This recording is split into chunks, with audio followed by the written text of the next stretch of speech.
Alright, hello everybody. This is going to be the start of part 2 of me pulling the motor out of it. As you can see, it's out of it now. But this is going to be the continuation of the first one and me actually getting the motor all the way out of it. But I hope you guys enjoy.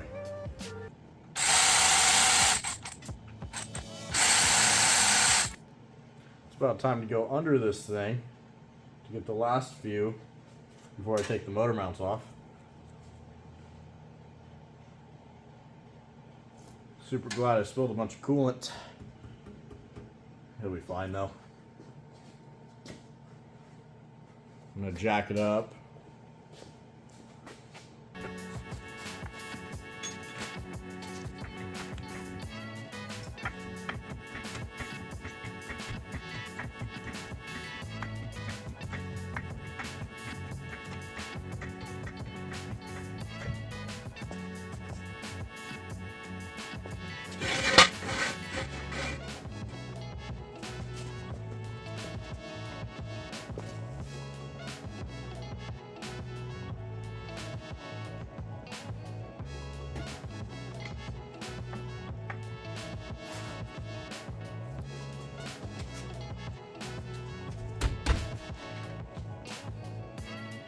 Pass the shake test.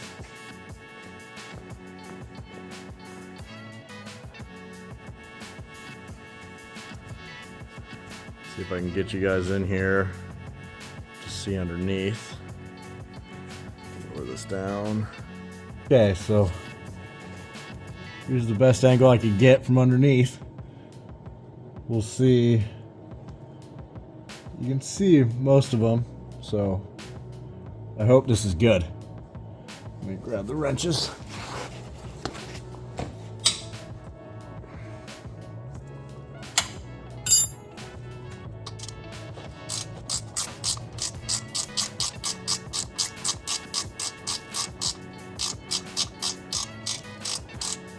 I just realized I totally forgot to take the exhaust off.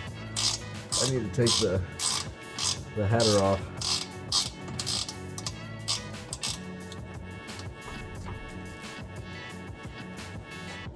Whew, that's really tight.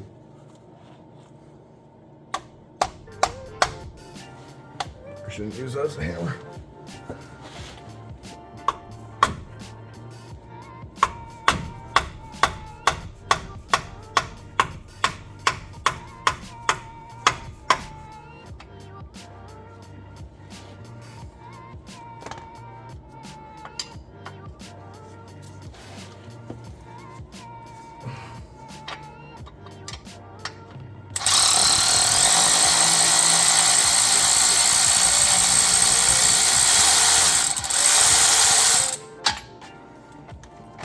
Rusty. Spinning. Yes.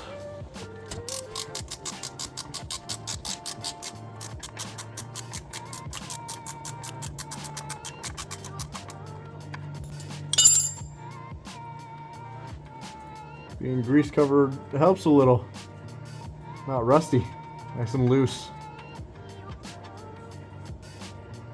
Look at these two compared. One covered in grease for a long time, one not. All kinds of rusty. Still shiny.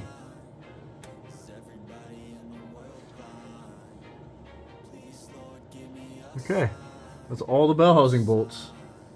So now we got the exhaust manifold to take off, and then we also need to take the motor mounts off, but I'm going to do that last. I'm gonna take that off real quick. I gotta reset the tripod up. There we go. Set back up on the tripod. Drop this thing back down.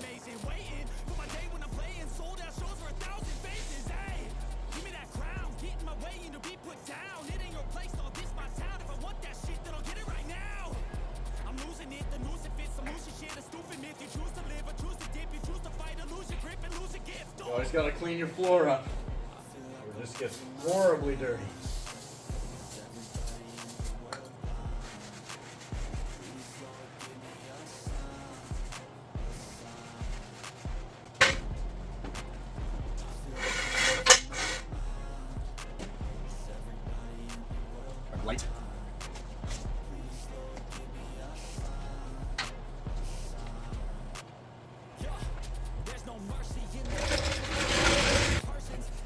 Let's set the tripod up. Good angle. We're removing this manifold.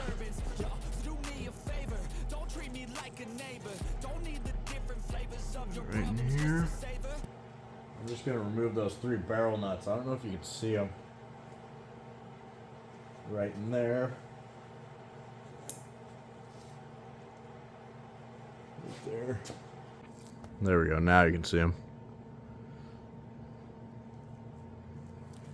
Instead of removing all the bolts from right in here, I'm going to pull that one. There's one over here and there's one on the back side. There's only 3. And then just pull the motor that way. I should have plenty of clearance, leaving all this still on the motor.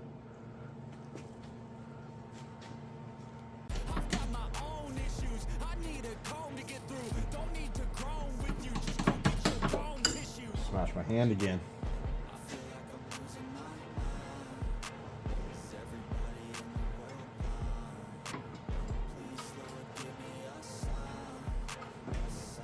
Let's get some more leverage with this.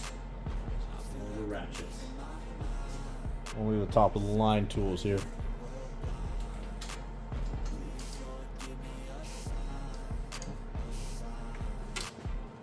That's it, the end of the song. Next time you sing along. Trust me, there's nothing wrong. You just need to carry on, cause society's a myth. Put there to make you sit. Listen to what they give. Don't ask questions, shut your lid. Yeah, don't ask questions, shut your lid. Wow. I need to run away from this and go get off the grid. See if some coil will work. Don't let them tell you what to do, man. They don't know shit.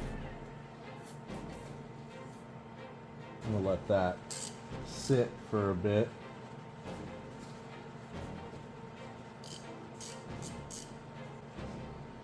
Ooh, our alternator's kind of in the way for this motor mount. I think we only need those 2 right there, though. You can see those. I think we'll be good.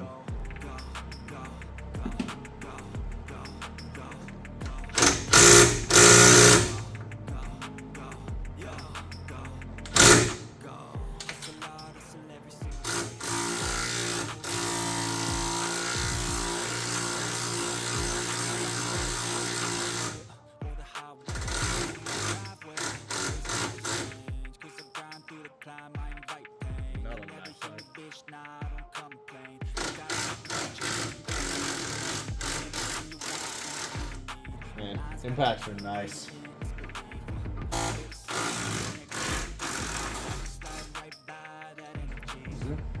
Two down. Jeez. Don't look very reachable.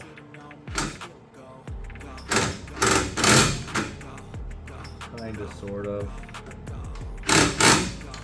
Maybe a universal. Let's see if that'll work. Straight on.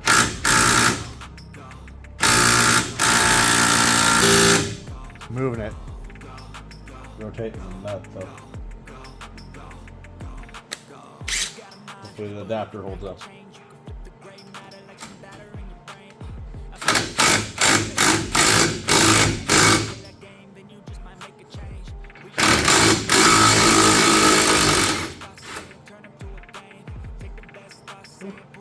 I got warm. Unfortunately, this one I'm not going to be able to make that happen with an impact.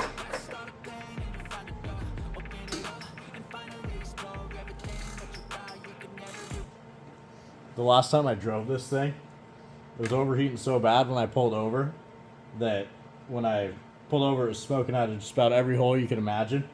It was smoking out of the oil fill cap right here. Just rolling smoke out of it before I even took the cap off. And then it was smoking out of the dipstick hole. It was smoking out of the carburetor. And it was smoking around a few of the head bolts.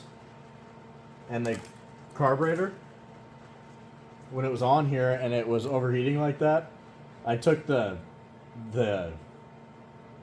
air filter off the top of it, and I opened the butterflies, And when I opened the butterflies, it dumped fuel in, and when it hit the bottom of the intake manifold, it immediately boiled it and steamed out. Because the exhaust connects to here, this is like a hot box basically to make the truck warm up faster, and it's supposed to be better for emissions. Terrible design for power, but I think that's why it was so hot. The motor was overheating anyway, but then the exhaust was just superheating this, and I sat there for a long time. I thought I wasn't going to be able to make it home, but I was able to make it home. It started again after it cooled back down a little bit, but it was seizing up when I pulled off the road. And that was just a little backstory about what happened to this motor. But it never really ran right when I drove it. I didn't drive it very much. One of the first big drives I did, I drove it like 2 hours away though, which is a ballsy move of me, for sure.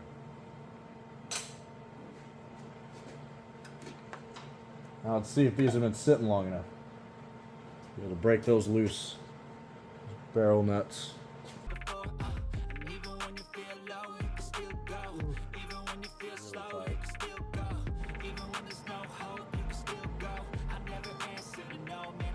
Gonna explode this ratchet.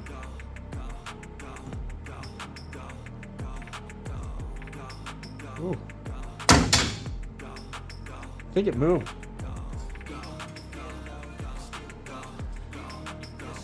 By that I mean it snapped off. That'll do though.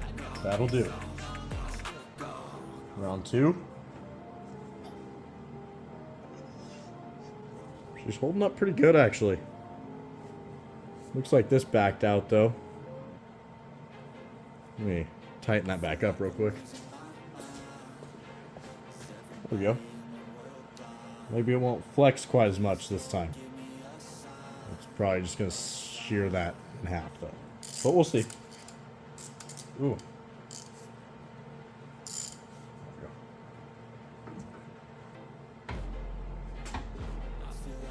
There we go. I think it's about to snap off.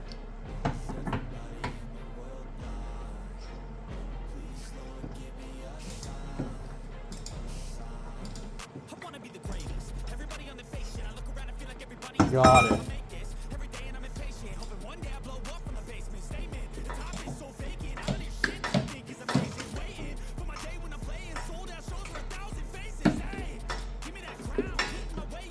I was gonna say, I'm surprised it didn't snap off. It totally did snap off. Just a few threads in. It's toasted. What I totally should have done instead, I should have just grabbed my Sawzall and cut those. Which, yeah, I might still do that. Alright, we're back with the Sawzall.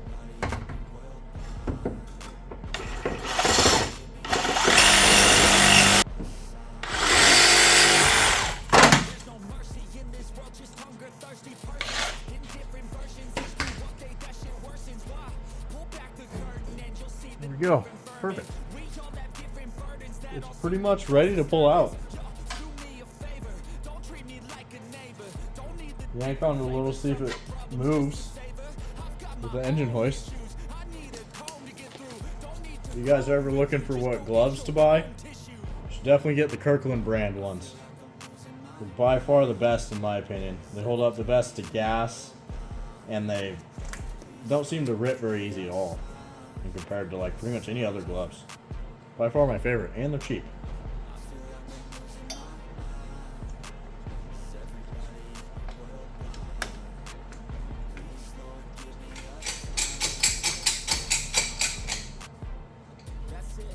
This is totally not how I'm going to lift it. I just want to see if I can break the seal. There we go.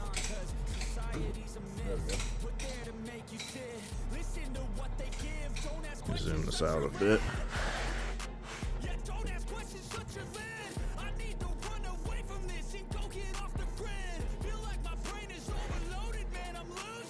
Up a little higher, see a little more.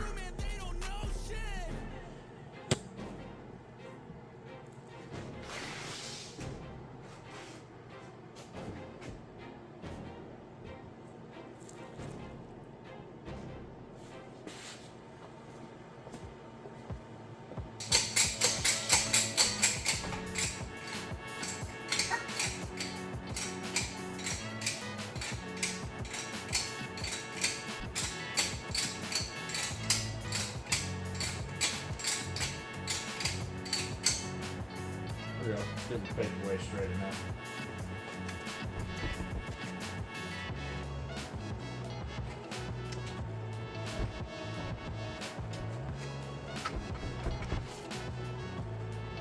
Thought it was going to be stuck together. And I pry it apart a little.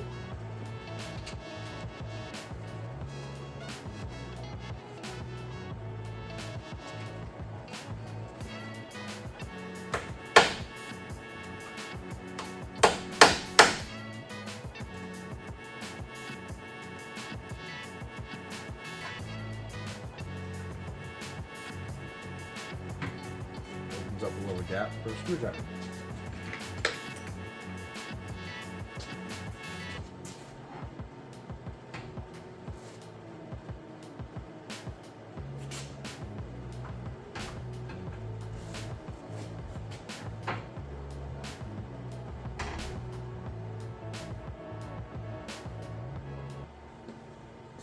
It's an interesting distributor. I'm used to like the small block Chevy looking one that has a helical gear, bevel cut gear at the end of it. This one is just a keyway. Makes it very short.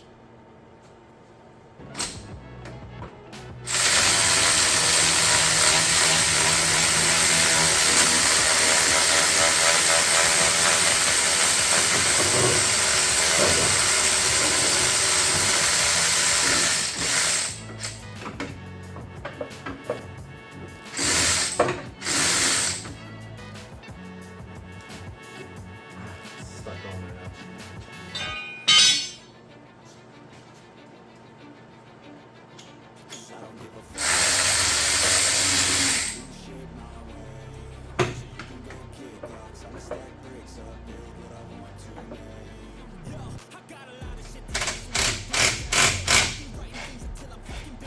Oh. Okay, this is my fault. I was an idiot for that. There's the little like metal, I don't know what it's called. They're on like every vehicle, but usually there's like one 10 mil bolt holding them. And I didn't see that one because it was so covered in grease I couldn't see the head of it. Is what I excuse I'm going with. Now it's off, so it should come right apart now.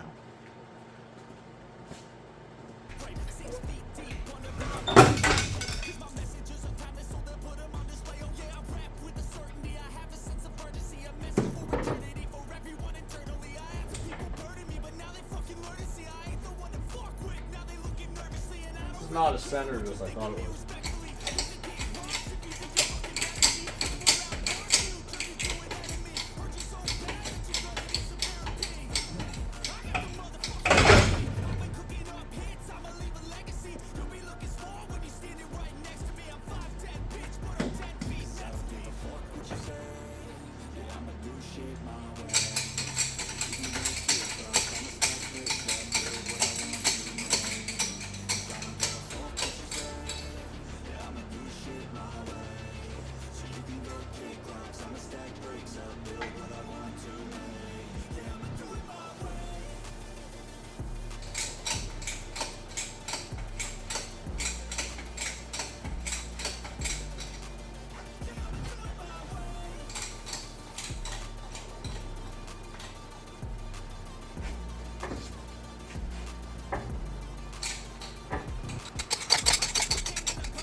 Easy.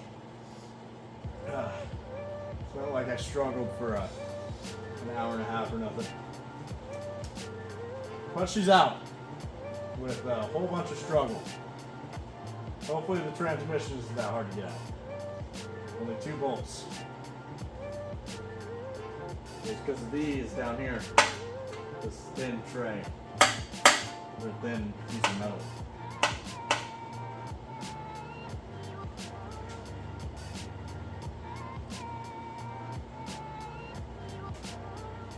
Alright, so that'll be the end of this video. Motor out. It's a big step. I'm happy about that.